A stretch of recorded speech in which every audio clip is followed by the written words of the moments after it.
2019년 1월 30일자 미주중앙일보는 24년간 상법 분야에서 활약해온 한인 변호사가 근무하던 대형 로펌으로부터 지속적인 인정차별을 받았고 결국 부당해고까지 당했다면서 로펌을 상대로 인정차별 소송을 제기한 사건을 보도했다.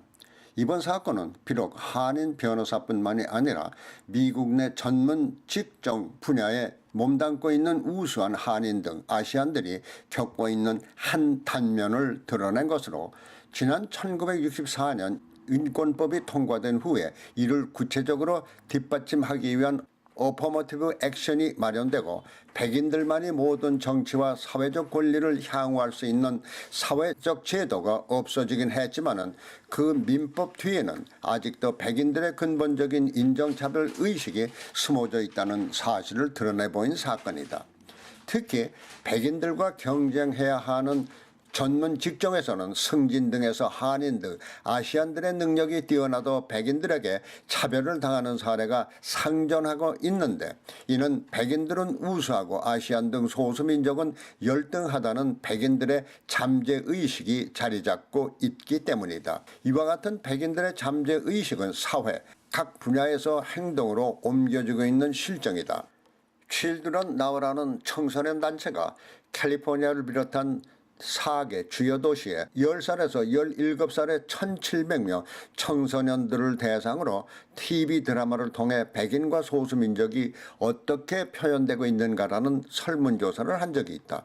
이 조사에서 66% 이상이 소수민족의 이미지를 실추시키고 있다고 대답을 했는데, TV 작가들의 대다수도 이를 인정하는 것으로 나타났다. 범죄에 대한 형량 적용도 인종차별적 요소가 존재하는 것으로 나타나고 있다. 인권 옹호 주창자들과 성직자를 비롯해서 일부 법학자들이 마약 관련 범죄를 둘러싼 사법당국의 백인과 비백인에 대한 처벌 기준이 불평등하다는 지적을 한 적이 있다. 법무부가 지난 91년부터 93년 2년 동안 크랙, 코케인 등 인종별 마약 복용 실태를 조사한 적이 있다. 백인이 228만 2천 명, 라티노가 30만 2천 명, 흑인이 78만 9천 명으로 집계가 됐다. 그러나 연방법원에 기소된 인종별 분포는 백인이 3%에 지나지 않았으며 나머지 97%는 소수민족이었다.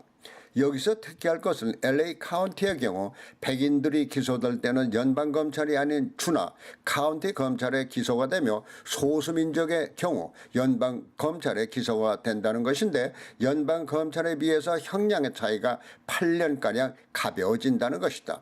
한 예로 스테판 그린이라는 20살의 흑인이 70g의 크랙을 소지하고 있다가 연방검찰에 기소가 됐는데 50g 이상을 팔면 초범이라도 중형을 선고한다는 방침에 따라서 10년형이 선고가 됐다.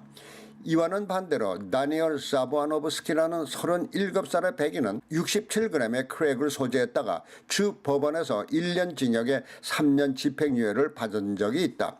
이와 같은 신뢰는 마치 백인보다 소수민족이 마약에 더 가깝다는 오해를 불러일으키기에 충분하며, 이러한 사실들이 백인은 우수하고 소수민족은 열등하다는 이미지를 심어주면서 소수민족에 대한 백인들의 인종차별 의식을 부채질하는 결과이기도 하다. 이런 신뢰들은 아직도 미국의 완전한 인종차별 종식이 요원하다는 현실을 증명하는 것들이다.